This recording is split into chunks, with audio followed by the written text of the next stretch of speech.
Hey, it's Neil Parfit here. Welcome to video number 36 of getting started with the ER-301 sound computer. This is the second video continuing off with the 0.3 OS, and currently we're at 0.3.22. And it's funny when I'm going through this module, every so often I just sort of sit back and I'm like, man, there's just so much functionality, and we're only still at 0.3. So I honestly can't even imagine what this module will be like when we get to version 1. I have all my sort of speculations. Maybe it will be a time machine or some sort of Cyberdyne Systems artificial brain for Terminators, or maybe like a Bitcoin miner, or maybe it can do my taxes. I don't know. I guess only time will tell, and we'll find out eventually.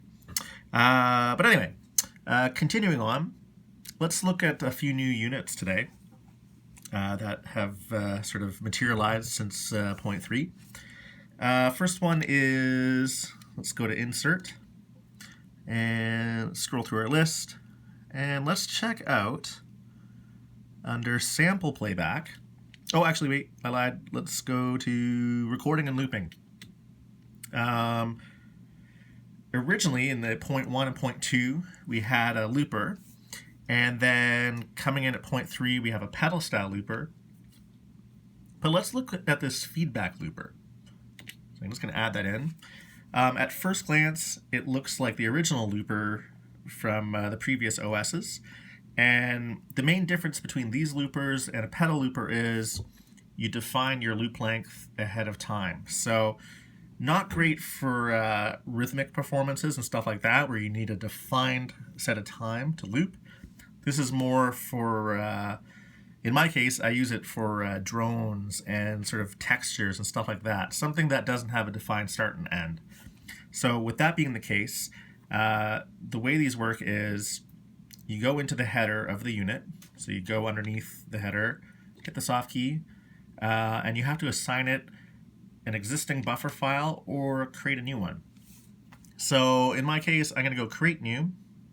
And if you notice, our menus are these new fancy menus like the unit select. It's a sort of a vertical select. You just highlight the row you want, and then you press the soft key underneath the function, and it takes you there. So I'm going to create, let's say a 4-second buffer.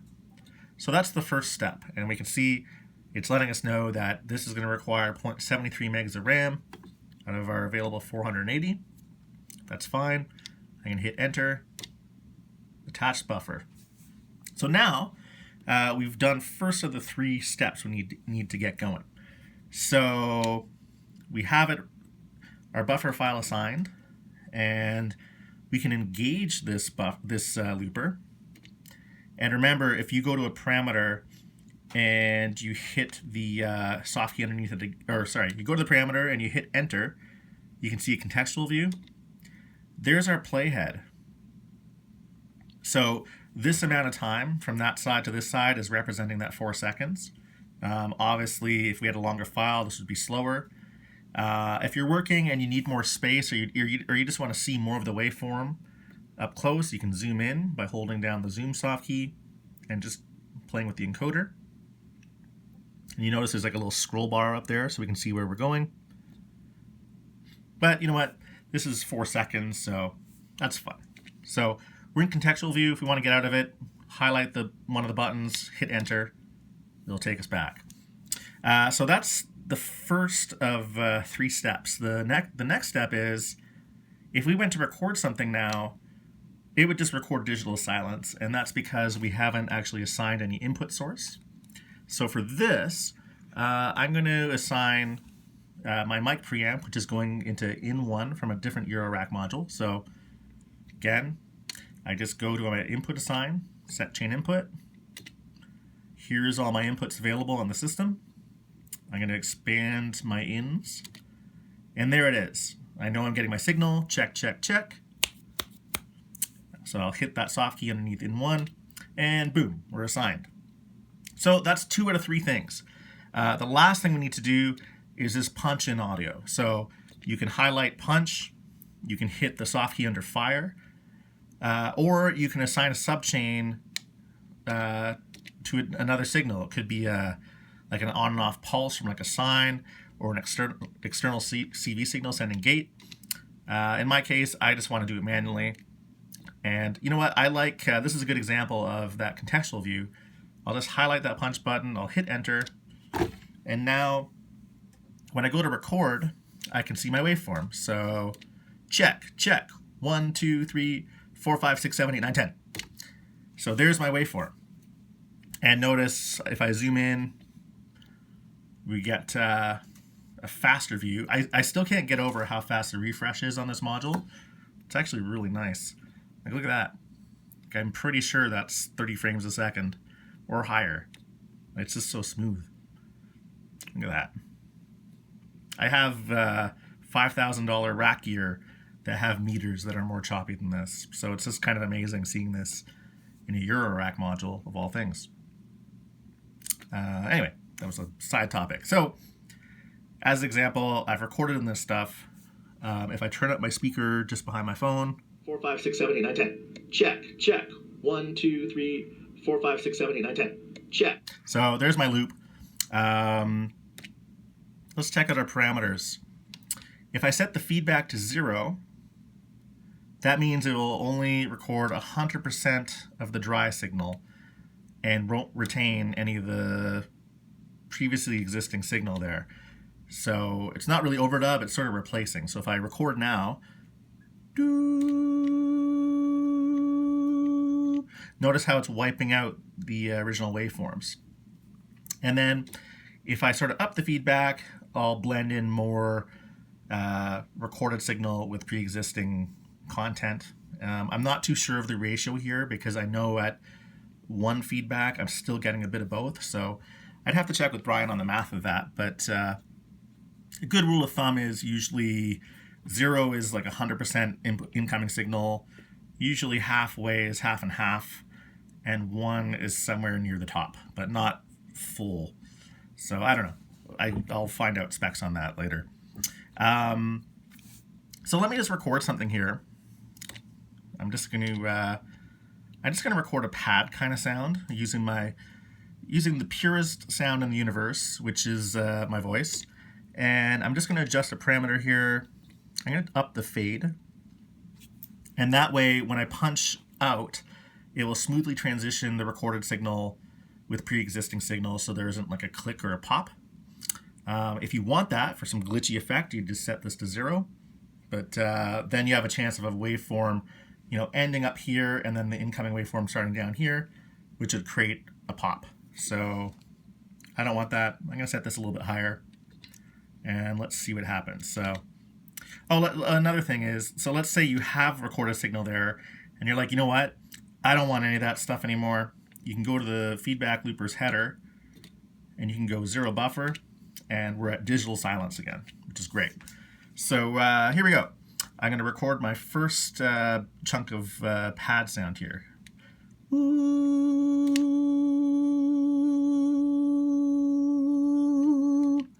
So there's my first bit.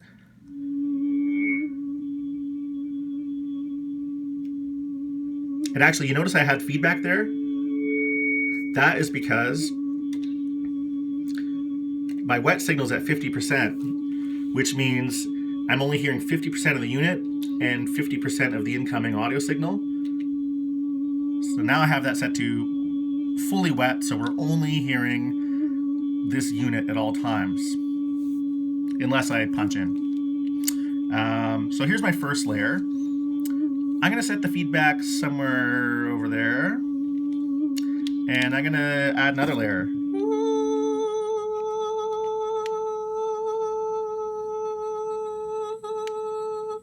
Oh, I kind of messed up. That's okay. I'm going to add one more.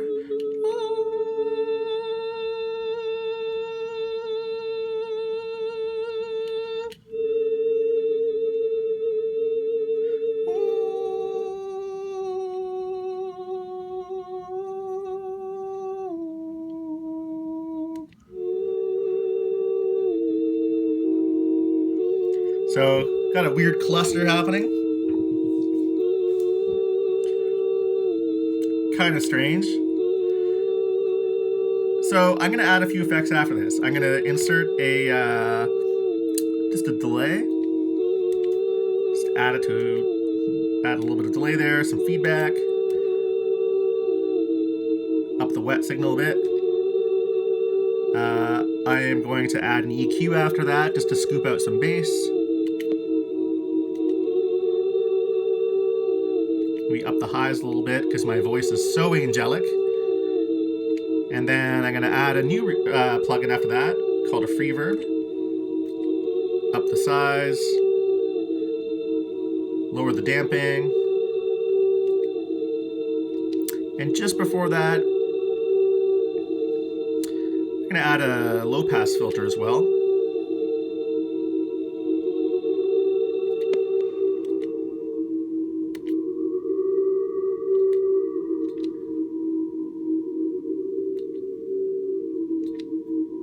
It's kind of a neat sound.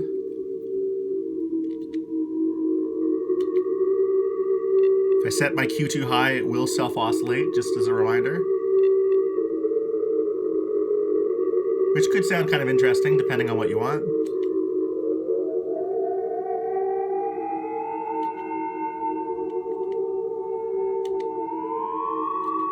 And you could also assign a pitch CV source to this filter, so you could play the filter if you wanted to.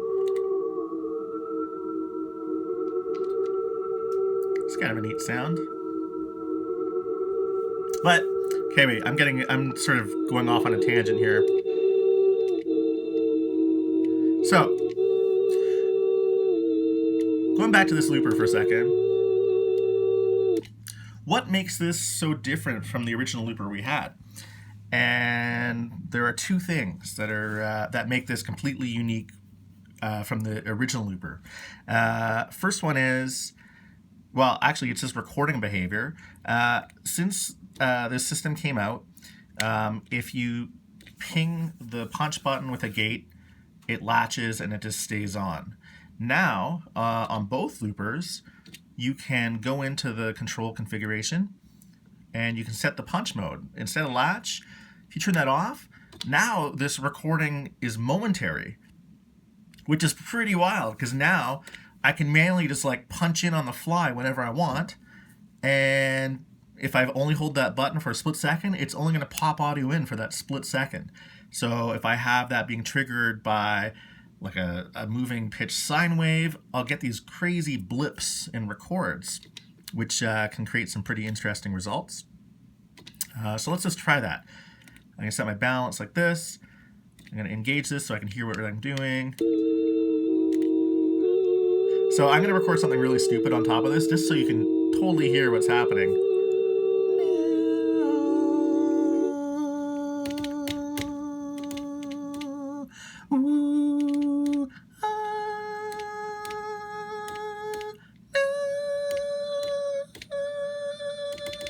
So check this out.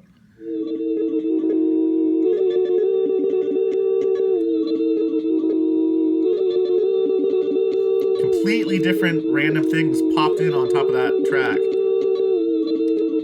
If I set the feedback to 0, it'll be 100% replaced in that split second moment. So I'm going to do a completely different kind of sound.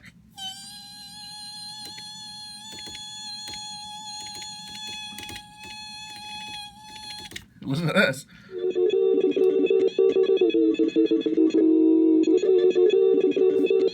Kind of strange, right?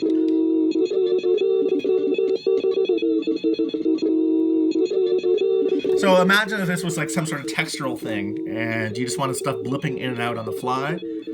Very cool. But that's not it. Now I feel like one of those traveling salesmen or one of those late night television commercials. But that's not all. The one thing that makes this really interesting is you can, like before, we had a reset signal, but now we have control of where the loop starts depending on the start time fader. So I'm just going to play this loop. Notice that I hit reset, it just goes back to 0. But if I have, for example, if I have the start time being modulated by white noise, so I'm going to go into the subchain of the start.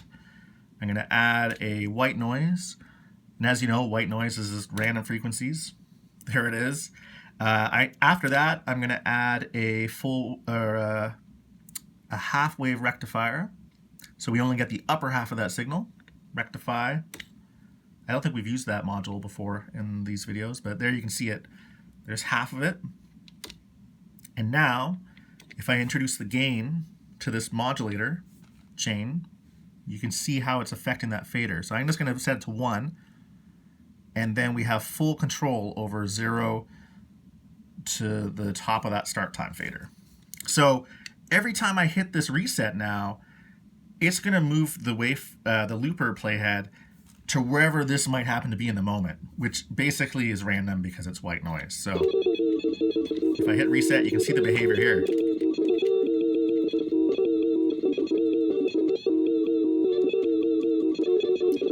Kind of strange, right? Let's make this more constant. I'm going to go into my reset subchain, and I'm going to add another new unit that we haven't seen before. Go all the way down to the bottom. We have timing, and we have clocks. So I'm going to say, you know what?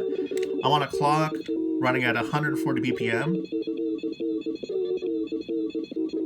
So now we've actually introduced some stable timing into this completely erratic loop. Like it's still random, but because it's resetting the position exactly every beat of 140 BPM, we're getting some consistency.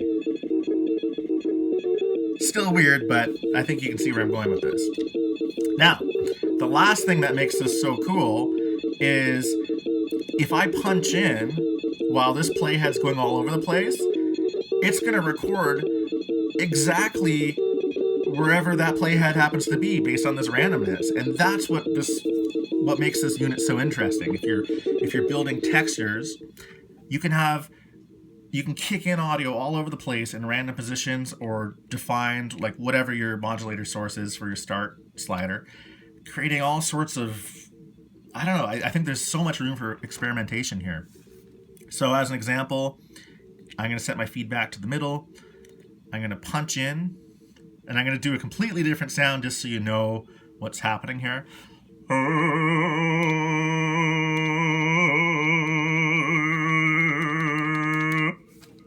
So now listen to this. I'm going to turn off the reset so you can hear how random this is. It's so weird. But you can see it's dumped that additional thing in random spots. So again, you're building textures. You can like layer in like one tone from a module. You can add another module, have it kick in at random spots. Wow, there's so many things you could use this for. I'm just getting excited thinking about it.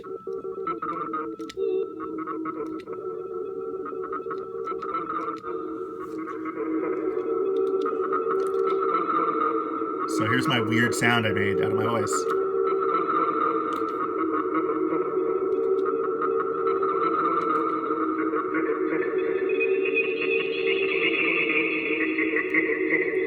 Sounds like some sort of alien or something.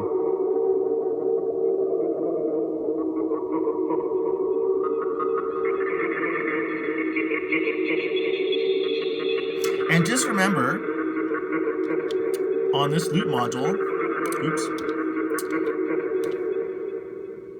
all this stuff can be controlled from outside sources.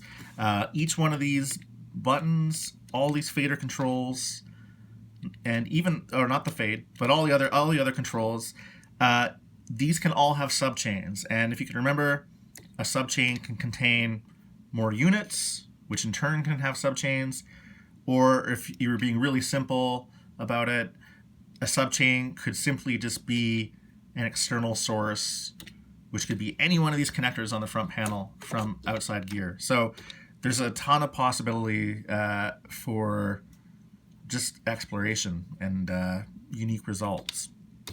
And these sort of subchain assignments apply to almost any unit in the 301. If we go to our filter, we have specifically volt per octave calibrated inputs here for pitch, So, as an example, I could assign my keyboard here to play that filter. All I'd have to do is just go to the volt per octave subchain and just assign CV to it. So I know that my keyboard is on A2 for pitch CV. So there we go. So now I can play my my filter if I wanted to. My frequency, my cue control could be completely something. It could be something different, like internally. It could be like a really slow-moving sine wave, as an example. There's no real rules to how you do this. The only thing you got to remember is you have to up the gain for that subchain. Oh, listen to it go. Yeah, see, it's pushing it into self-oscillation on the high rise of the sine, which is kind of neat. So, and I'm playing my keyboard. Now we're into full spaceship territory. Lower this a little bit.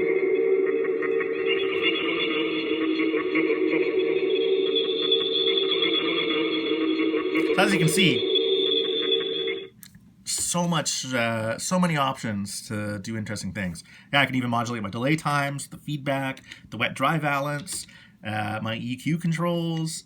You could turn this into like a Waves Enigma plugin by just controlling some of these parameters. I hope at some point we'll be able to control these frequencies, though. I have a feeling that'll be the case. We can control the size of the reverb, the damping, the width, the wet dry balance. So there's so much potential here. But I feel like I'm losing track in my video of what I was talking about. So I think I'll end it right there. This is an example of the feedback looper. And actually, you know what? One more little tidbit. So we have this. You can actually, at any point, attach an existing file to this that you've saved already. It doesn't have to be something recorded on the fly. I can go attach existing. I can load samples. And I'm going to load up something completely different into this looper. So let's see what we got. I know this is a pretty long file, so maybe there's nothing in it. I don't know. Oh yeah, it's a pretty long file. This file's a bit too long. So you know what? I'll attach existing. I'll go load sample. I'll just load up the Allman break. Hear what that sounds like. So you know what? I'm gonna take out this filter.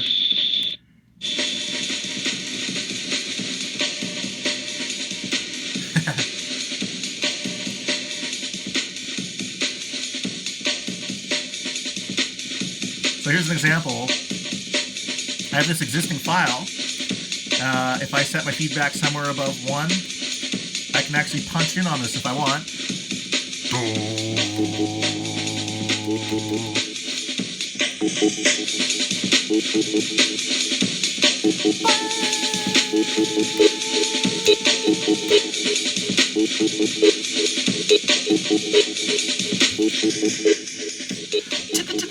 Okay, wait.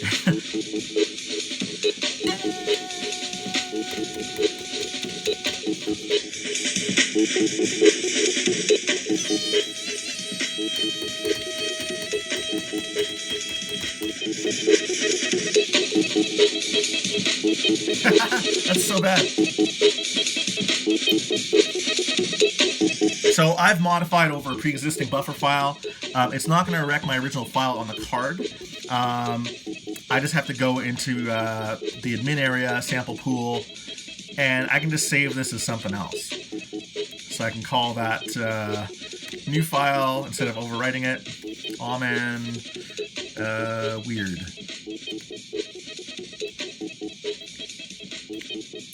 Oh, typo. Backspace. And there we go. We have saved it because there's no asterisk to the left of the file.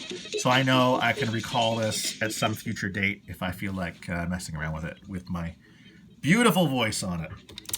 Anyway, I think I started rambling near the end, but I think you've come to expect that from me. So I'll just end it here and see you next time. Bye.